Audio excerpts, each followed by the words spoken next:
Vamos a interrumpir el estudio de la epístola a los romanos y haremos la segunda parte de lo que ya vimos en la primera vez, el 21 de febrero, que es mensajes con el título Discípulos que hacen discípulos.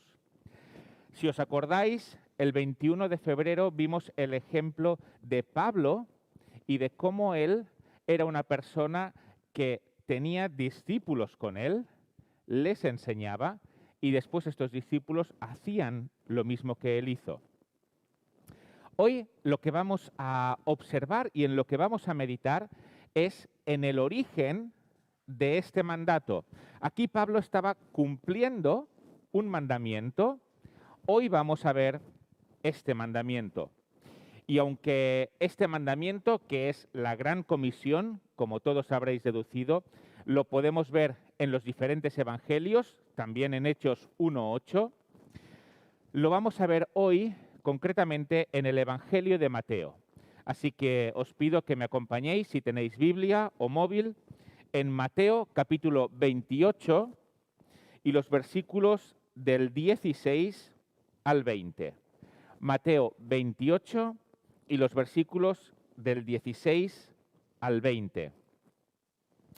Aquí dice: pero los 11 discípulos se fueron a Galilea, al monte donde Jesús les había ordenado, y cuando le vieron, le adoraron, pero algunos dudaban. Y Jesús se acercó y les habló diciendo: toda potestad me es dada en el cielo y en la tierra.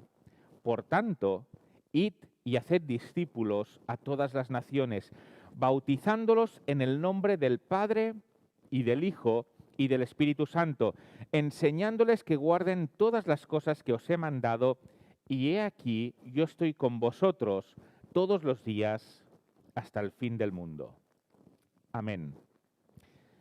Así termina. Aquí tenemos, como habréis observado, un mandato, ¿verdad? En el versículo 18, id y haced discípulos a todas las naciones. Pero, en primer lugar, nos vamos a fijar en algo que es absolutamente esencial para realizar este mandato. Y a lo que me estoy refiriendo es a lo que rodea justamente este mandato. En el versículo 18 tenemos que Jesús les dice a los apóstoles: mirad, toda potestad me es dada en el cielo y en la tierra. Y después la gran comisión. Y después de la gran comisión, ¿qué es lo que dice? Dice: y he aquí, yo estoy con vosotros todos los días hasta el fin del mundo. Esto es vital no solo para poder entender, sino también para poder llevar a cabo lo que es la gran comisión, el hecho de ir y hacer discípulos. Por lo tanto, en primer lugar, lo que tenemos son unas promesas más que suficientes. Es como si Jesús dijera: mirad, el mandato que os estoy dando de ir y hacer discípulos, sé que es complicado. Desde el principio lo sé. Por lo tanto, no os lo voy a decir solamente, sino que lo voy a acompañar de lo que necesitáis para llevarlo a cabo. Y en primer lugar nos dice: toda potestad me es dada. Esto quiere decir: todo el poder me es dado. Fijémonos en algo bonito, ¿eh? El texto dice toda potestad, después dice a todas las naciones y después dice todas las cosas. Aquí Jesús está queriendo englobarlo absolutamente todo. Y nos dice que Él tiene el poder en todas las personas, en los lugares, en el cielo y en la tierra. Aquí, en nuestro lenguaje, quizá nosotros diríamos: mira, esta persona tiene la patria y potestad sobre tal otra. ¿Verdad que lo decimos así? Quiere decir que la persona que estamos diciendo tiene autoridad sobre la otra. Por supuesto, la otra puede desobedecerle. Los padres tienen la patria y potestad de sus hijos, y los hijos hay veces que lo obedecen. Pero el que está por encima es el que tiene la patria y potestad.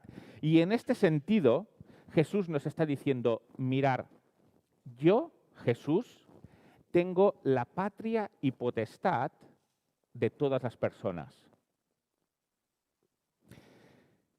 Parece increíble, ¿verdad? Esto, y más cuando observamos el comportamiento de todas las personas, incluido el nuestro. Pero es una promesa de Jesús. Y él dice, mirar, de todas las personas, yo tengo la patria y potestad.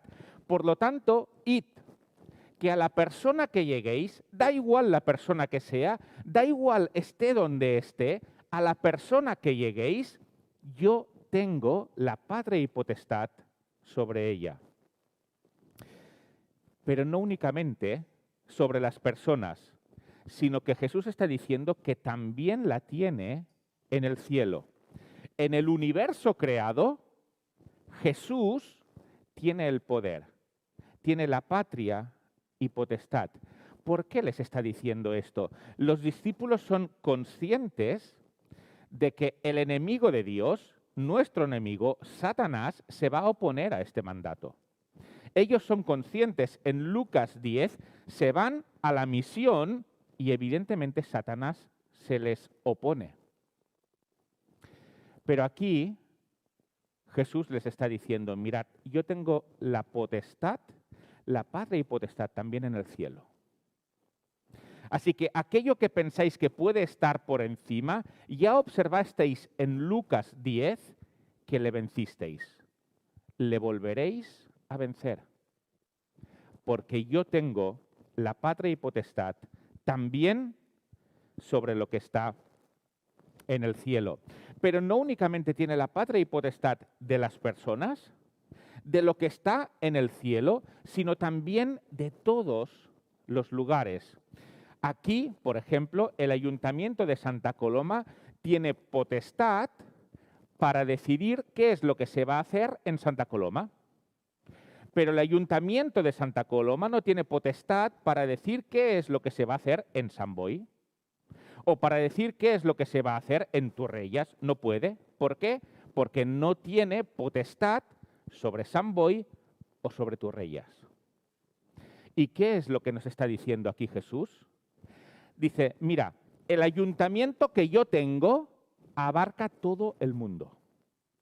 Abarca todo el universo. Así que no estáis solos allí donde vayáis, sino que tengo potestad en todos los lugares. ¿Qué otra confianza necesitamos? ¿Y cuán necesario es recordar esto a la hora de id y hablad el Evangelio? Y estoy convencido que ojalá y viésemos esto de una forma mucho más real. Pero lo cierto es que en personas que van a Dios lo observamos. Observamos a lo largo de la historia que personas que jamás hubieran acudido a Dios de una forma normal van. ¿Cómo puede ir a Dios, por ejemplo, John Newton, un traficante de esclavos que se lucraba con la esclavitud y que si acudía a Dios iba a perder todo lo que estaba ganando? ¿Cómo puede él acercarse a Dios? Pues puede, porque lo creyera o no, Jesús tiene potestad sobre él. Jesús la tiene. Igual que la tiene sobre todas las personas. ¿Y cuántas veces personas por las que jamás hubiéramos creído que se hubieran acercado a Dios, lo hacen? Y era lo opuesto a lo que nos podíamos imaginar, pero lo hacen. ¿Por qué? Porque podemos decir, según este texto, que Jesús tiene la patria y potestad de todos.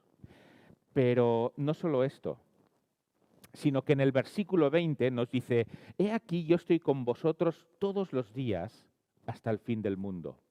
Es decir, no únicamente tiene la potestad, el poder, sobre todo, sino que además lo usa estando al lado de los que hacen discípulos.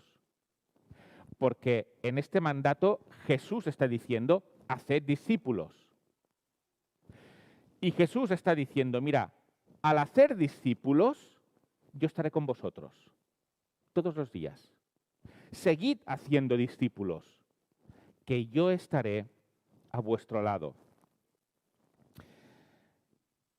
Imagínate que el alcalde de tu localidad te dice, mira, en esta localidad en la que yo tengo potestad, te digo que hagas esto. Tú dirías, bueno, pues lo voy a hacer con confianza porque quien manda en esta localidad me está otorgando esta potestad. Pero es que Jesús no hace esto solamente, sino que Jesús dice, mira, no solo tienes la potestad en el lugar donde estás, sino que yo me voy a quedar a tu lado. Es como si el alcalde te dijera, mira, no solo tienes la potestad porque te lo digo y yo la tengo, sino que me voy a quedar a tu lado mientras lo haces. Qué privilegio, ¿verdad?, que tenemos.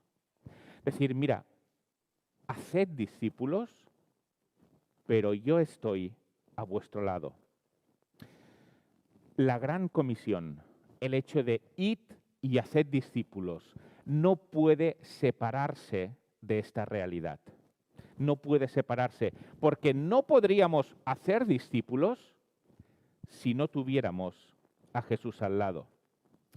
Es algo en lo que debemos de pensar y es algo que yo necesito que venga a mi mente y lo pienso cuando tengo ganas de hablarle a alguien del Evangelio.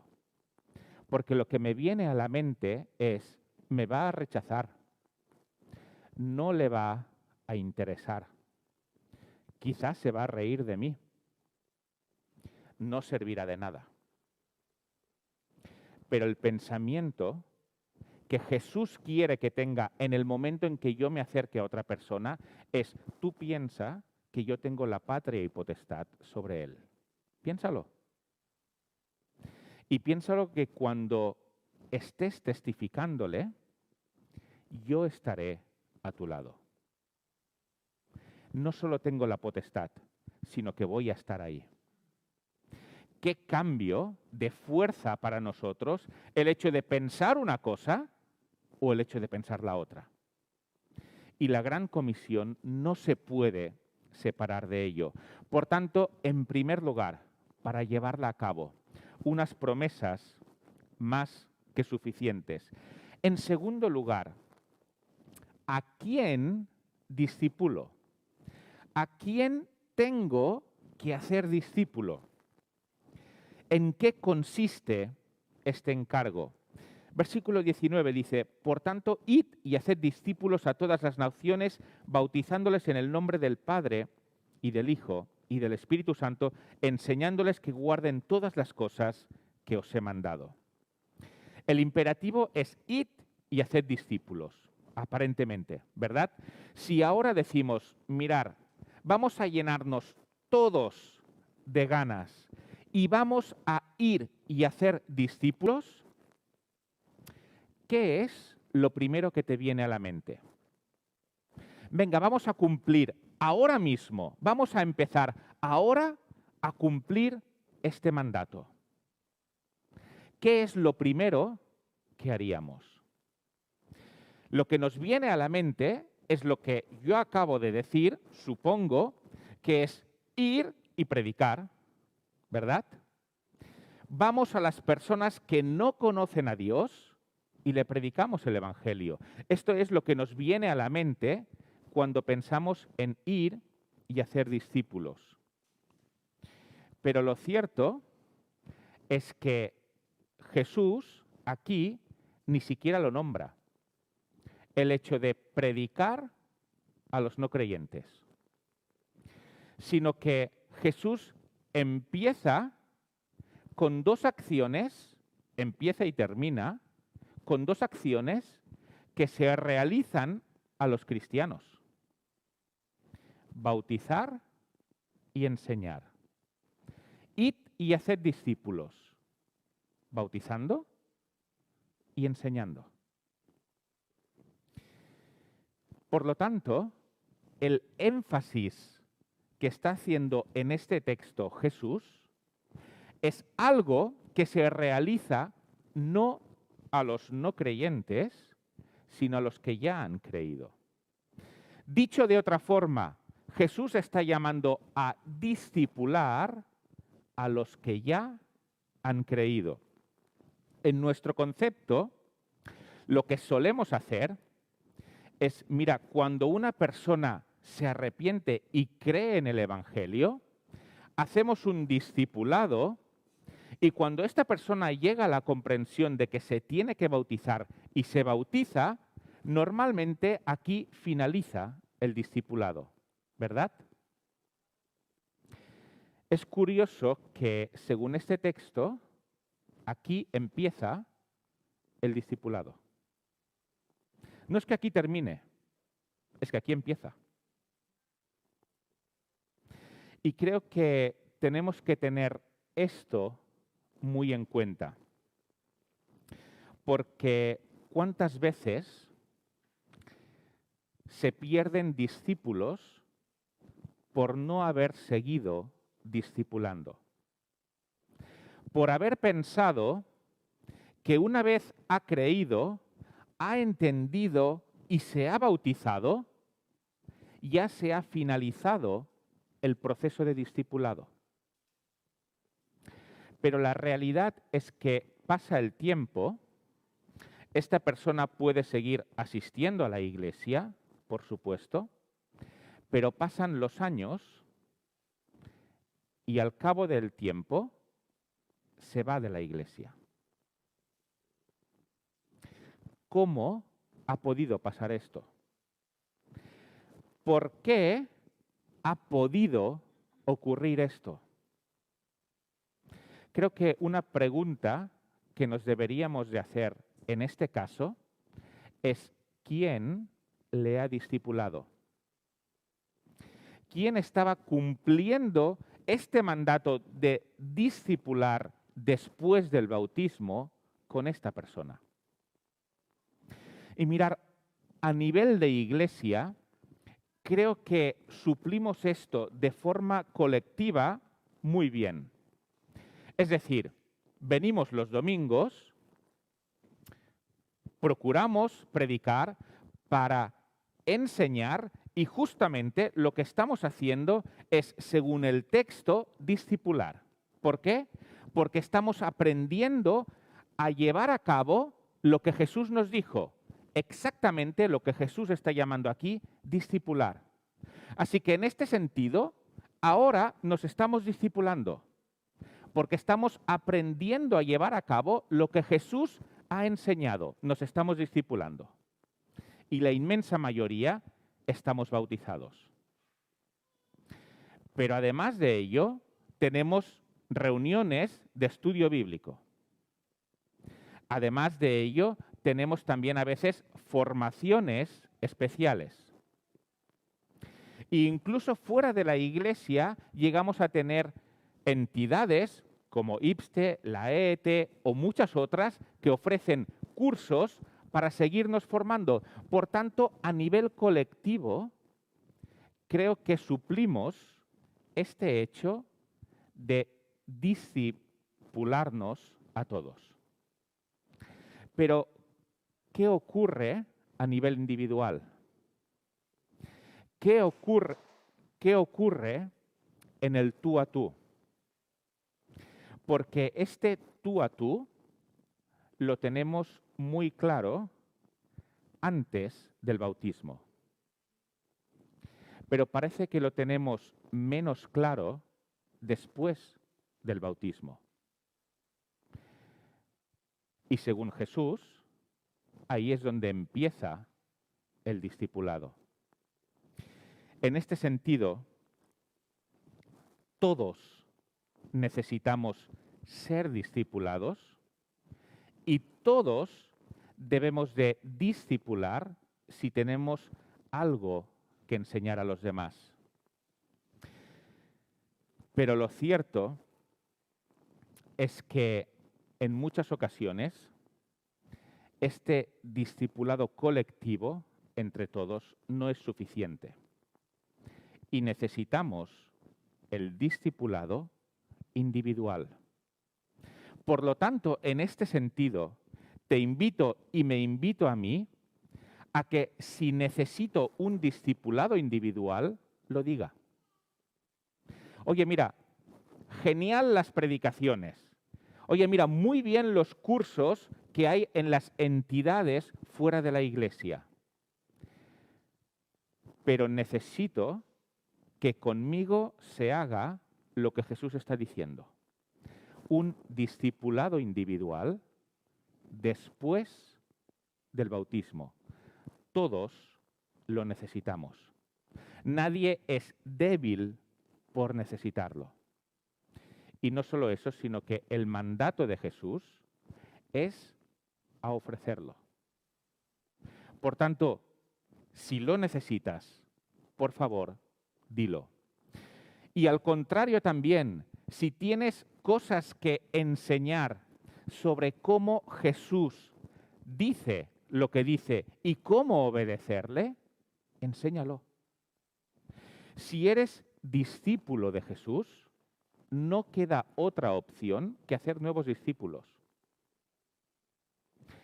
En este caso, lo que tenemos aquí son discípulos, los primeros discípulos, y a estos discípulos Jesús les está diciendo, haced nuevos.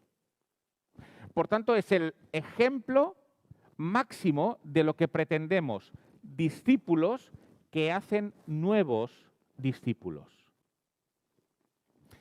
No son los responsables de la iglesia los que hacen nuevos discípulos. No son los llamados a la evangelización los que hacen nuevos discípulos únicamente, sino que cualquier persona que se considere discípulo de Cristo debe hacer nuevos, cualquiera. Jesús no está encargando esto a unos discípulos especiales, aunque en este sentido ellos eran los 11, no los 12, porque Judas no estaba, sino que cualquier discípulo debe de hacer discípulo. Por tanto, conclusión, en segundo lugar, ¿a quién discípulo? A cualquiera a quien le pueda enseñar lo que Jesús me ha enseñado a mí y sobre cómo obedecerle. Por supuesto están las personas que no creen en Dios, pero no únicamente, sino los que creemos necesitamos aprender de ti también. Y tenemos que tener esto en cuenta. En tercer lugar, es discípulo quien aprende y guarda. Si seguimos con el texto, dice, enseñándoles que guarden todas las cosas que os he mandado. Un discípulo de Jesús, ¿qué es lo que hace? Se bautiza y aprende. Esto es lo que hace un discípulo de Jesús. Se bautiza y aprende. ¿Y aprende para qué? Para guardar todas las cosas. ¿Por qué estoy diciendo esto? Lo digo porque alguien no es discípulo porque un día levantó la mano en una reunión de evangelización y pasó al frente y dijo, sí, yo creo en ti, Jesús. Si después no hay bautismo, si después no hay aprendizaje de lo que Jesús dice y si después no hay un guardar lo que Jesús dice, según este texto, esta persona no es un discípulo de Jesús. El discípulo aprende y guarda lo que Jesús dice. Y tenemos que tener cuidado con esto, cuidado con el hecho de dar pasaportes fáciles hacia el discipulado de Jesús.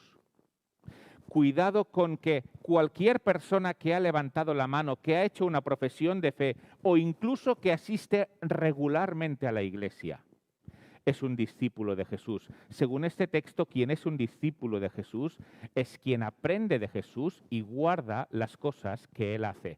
Por supuesto, con mayor o con menor perfección. Por supuesto, de una forma más madura o menos madura, pero es alguien que pretende obedecer. Y esto es algo que nos tiene que servir a nosotros también para evaluarnos. Un discípulo conoce y quiere obedecer. Y fijémonos que delante del qué obedecer, hay un todo. Dicho de otra forma, yo no puedo seleccionar qué es lo que quiero obedecer. O dicho de otra forma, no vale con obedecer lo importante. Jesús mismo admite que hay cosas más importantes que otras, es cierto, pero pide la obediencia en todas. En Mateo 23 dice, «Ay de vosotros, escribas y fariseos hipócritas, porque diezmáis la menta y el eneldo y el comino y dejáis lo más importante de la ley, la justicia, la misericordia y la fe». Esto era necesario sin dejar de hacer aquello. ¿Qué es lo que está diciendo aquí Jesús? Entre otras cosas, está diciendo que hay cosas más importantes que otras. Por eso dice, dejáis lo más importante. Pero a la vez está diciendo, aunque hay cosas más importantes que otras, todas son importantes. Por eso tenéis que hacer lo importante sin dejar de hacer lo otro. Así que todo es importante.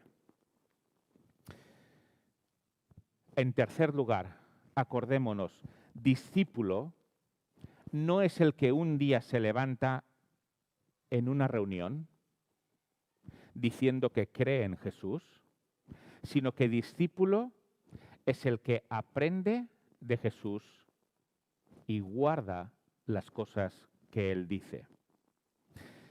En cuarto lugar, el modelo de este discipulado es Jesús. ¿Quién es de quien tenemos que aprender a hacer discípulos? Obvio, Jesús. La Gran Comisión, tal y como he comentado al principio, no se encuentra únicamente en Mateo, sino que lo podemos ver en los Evangelios y también en Hechos.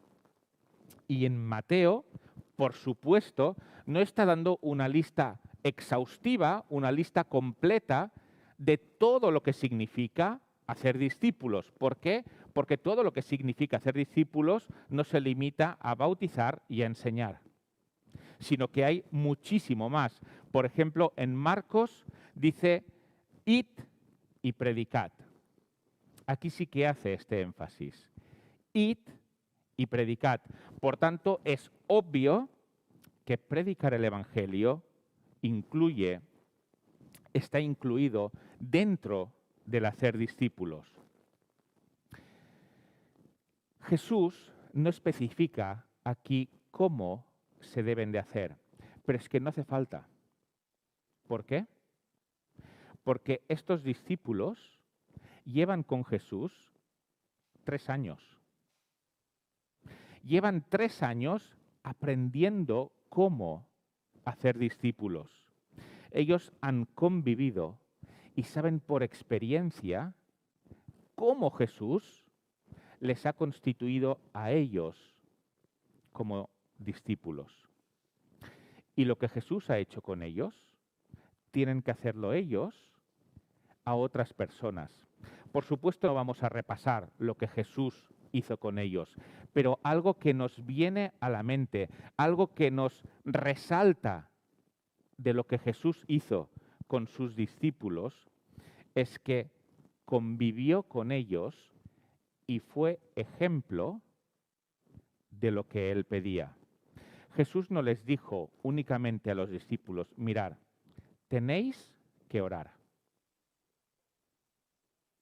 sino que lo que él hizo es acompañadme a orar. Vamos a orar todos juntos. Jesús no les dijo a los discípulos únicamente, ocupaos de los pobres, sino que él se ocupó de los pobres y les dijo, vosotros tenéis que hacer lo mismo.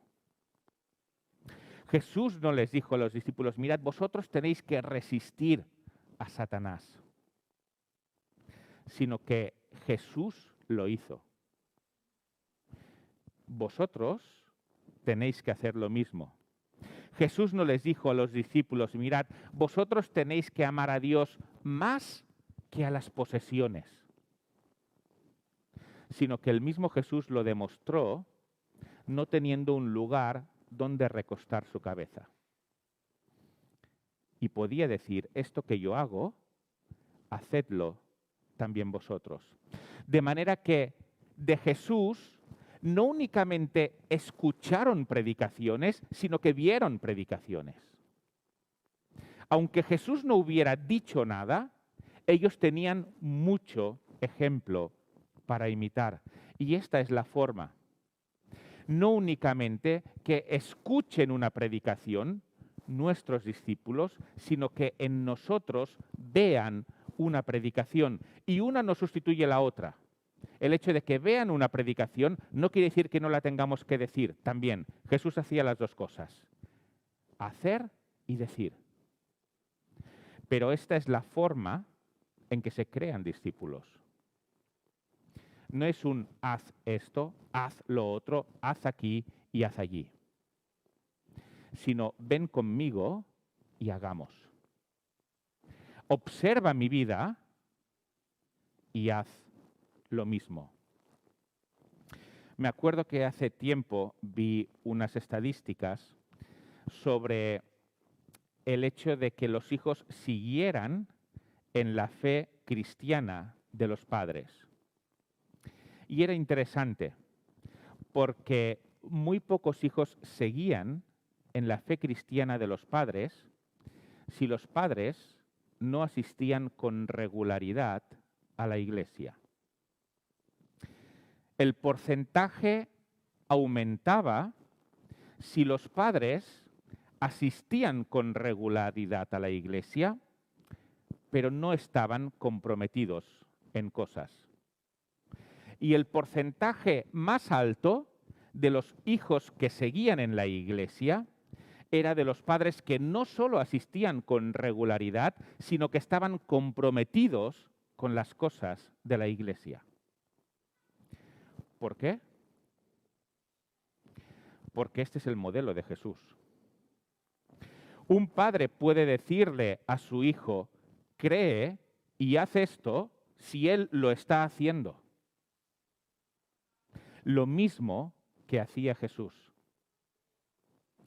Por ello, los que no solo oyen una predicación, sino que también la ven, es fácil que la sigan.